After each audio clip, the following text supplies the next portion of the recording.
Shafter. 8th grade, history and English language arts. It was 2 core blocks. So you got to integrate a lot of English, the literature, the reading comprehension, everything was history based. But there used to be cotton fields along here. And after they had already harvested the cotton, I would swing by and pick up some remnants. Because, you know, you have different types of learners. Some kids learn just by reading, and other kids learn by hands-on. Like they're a visual learner. They have to see it before they believe it or understand it. So I would get some cotton remnants, and if anybody's ever touched cotton after it's out, you know, the plant.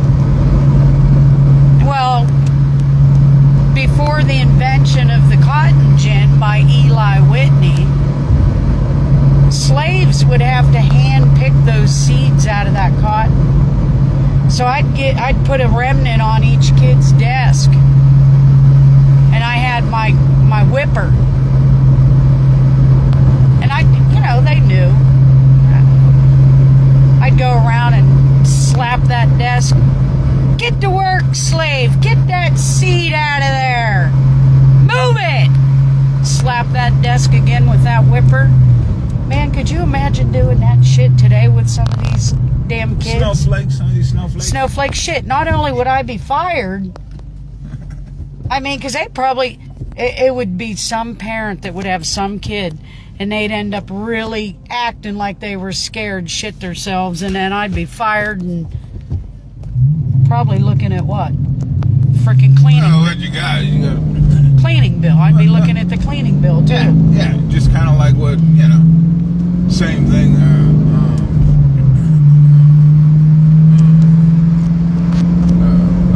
Same thing that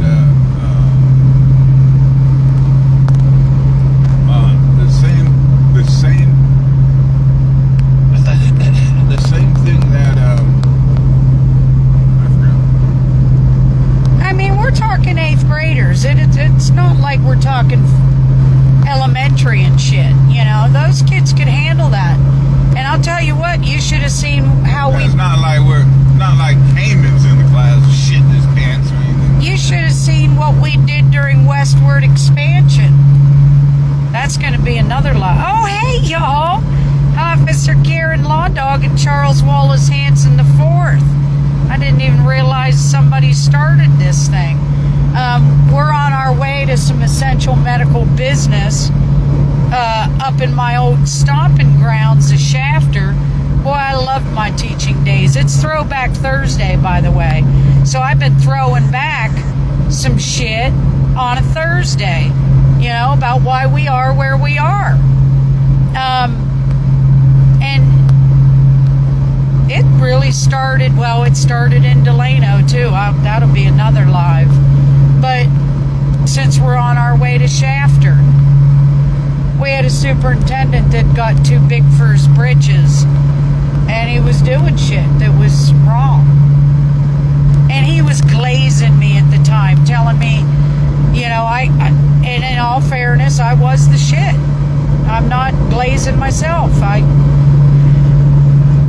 I can prove with record, picture, and video evidence. Every year I'd write a Paramount Farms grant, get fully funded. Every bit of that $3,000 grant went right back into my classroom to improve literacy within the classroom and within the home, because learning starts in the home. So I had access to reading material that was bilingual, because a lot of my kids were second language learners. That means in the home, most likely the spoken language is Spanish. And I did, you know, audio cassette with the book, all kinds of shit. I had reading centers in my classroom. I had a full-on library. And I know other people were jealous of that shit. teachers alike. Why? Why can't you build everybody up? I would have helped you write a grant. But anyway, superintendent was glazing me. I was going to conferences. My classroom was the model classroom. Anytime somebody came up from the county, guess whose classroom they went into? Mine. You know who else's classroom they went into? Connie Garcia. You know who else? Mary Shavita. You know who else? Edgar Rivera. We were the shit. That's why they always gave us the kids that may have needed a little more direction and a little more consistency. We were the teachers. We were at work. We weren't playing hooky. There were rarely any subs. And trust and believe our students respected us to the point that they respected our subs too. Any of my former students that are still friends aren't afraid to get canceled can comment and say that what I'm saying is the truth. Well, the superintendent was doing shady shit. Brown Act wasn't being followed. Yeah, see, they were held accountable. Let's just say that. But that also led to my retirement. I was never fired. So whoever's shooting their shit, that's called defamation. And we're going to talk about defamation. That's another thing I want to point out real quick, because everybody's a lawyer until they're not. There's two different kinds of burden, so to speak. Defamation of a private citizen versus defamation of a public servant or a public official who's held to a higher standard and is subject to criticism. I mean, we have political cartoons where they make fun of presidents, for God's sakes. But there's a burden that has to be proven. A, you have to prove that the person knew it was, first of all, that it was false. Second of all, and remember, I'm a lawyer. I'm not a lawyer, and I can't give legal advice, but they'll never beat my price. They want to say that I'm a lawyer. I've never said that. But anyway,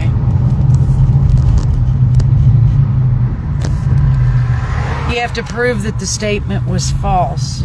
Then you have to prove that the person who made the statement knew that it was false when the statement was made.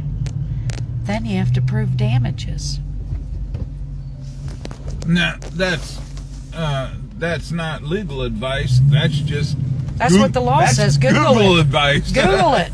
Google it. You know, but so, you see, it's going to be another, probably by the end of the this decade, which is about another lesson.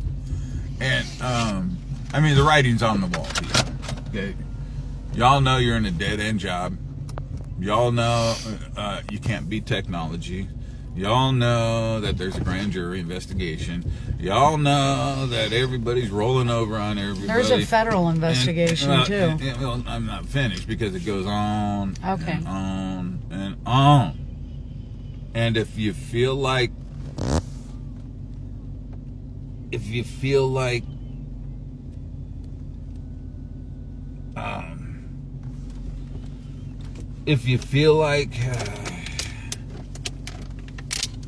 your ass got wiped within the last week and you think it was me,